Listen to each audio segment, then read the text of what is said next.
When I came to college, I had to relearn how to work out. As a former volleyball player, I was accustomed to high-intensity, short-interval training led by a coach.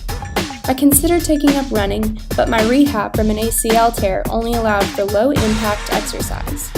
My friend Danielle, who was also looking for a new workout routine, had her own reasons that running just wasn't an option. Hey Danny, do you want to go for a run? Publix or Walmart? No, like to work out.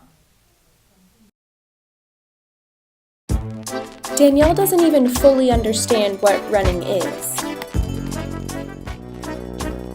Is she being chased? So we decided to try Pure Barre, a high-intensity body weight class that claims to lift, tone, and burn muscles rapidly. After a year and a half, we're hooked. I used to be a ballet dancer and I really enjoyed it, and so when I came to college I became interested in Pure Barre because it doesn't include a lot of heavy-duty cardio like running, and it helps work out small muscles and really helps keep my focus. After going to Pure Barre so many times, I started wondering about the business behind the bar. There's plenty of merchandise for sale, and there are frequent promotions, like 20 classes in 31 days, a challenge I just completed. The franchise has a strong following across the U.S. I've attended Pure Barre classes in Austin, Texas, and they were almost identical to the classes here in Greenville. I asked Pure Barre owner Lauren Wilson about her experience with Pure Barre and about the benefits of buying a franchise. I started out actually at a very young age with ballet. So at the age of 3 I started ballet and really did it all throughout my childhood up until did it actually through college as well. So I had a ballet background. That was my focus really growing up, and found Pure Barre really just, reading up on Pure Barre and seeing that it had a ballet influence behind it. I had a career in commercial real estate, and I've been doing that for about 5 years, and I liked it, but it was never really where my heart was. And Pure Barre I loved it. It actually one day just kind of hit me. I was thinking this would be the perfect marrying of my business background, the real estate background, and incorporating that with my past, my love with dance, and then which had turned into my love for Pure Barre. In my career in commercial real estate, part of what I did was I would see these business plans come in. I would see, businesses that were franchises. I've seen franchises that have succeeded. I've seen the ones that have failed and gone out of business. And part of my job too was to really get into a market and analyze it, and run the demographics and see that the clients were there to be able to make the business succeed or not. And so, when I did find Pure Barre, I saw that it had growing power.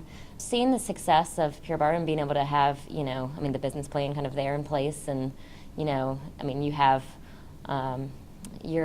you have all the resources kind of given to you. That's what you're paying for and all that. But yeah, to be able to do that and have a lot of the kind of sweat and work kind of done for you. Developing the technique, it's been something that our founder did for years and years. It seems that fitness franchises are everywhere. This made me wonder, where are the privately owned fitness outlets, and why did they opt out of a franchise? I found Pace Beatty, owner of Southern Ohm Hot Yoga, and asked. I actually got into yoga because I'd hurt my hip from running, and a friend suggested I try hot yoga. I tried yoga back in my mid-'80s and didn't really care for the traditional yoga, and I went and tried a hot yoga class and just loved it. I looked into Bikram and considered going the Bikram route. If you look deeply into Bikram and Bikram's history, he has a very strong contractual agreement with his teachers. And after reading the agreement, I had no interest in Bikram. It's literally 15 pages of small legal type, and you sign your life away to him. I kind of created this concept, the hot yoga concept, by going to a lot of other studios and seeing what they had done, and I kind of combined different things that I liked from those studios, and actually took a year off, planning this place and designing it and trying a lot of different studios, and just kind of came up with the idea on my own. So I looked at Bikram, but it was just too restrictive, and just kind of created this myself. It seems that it varies between different situations as to whether or not franchising is the best option.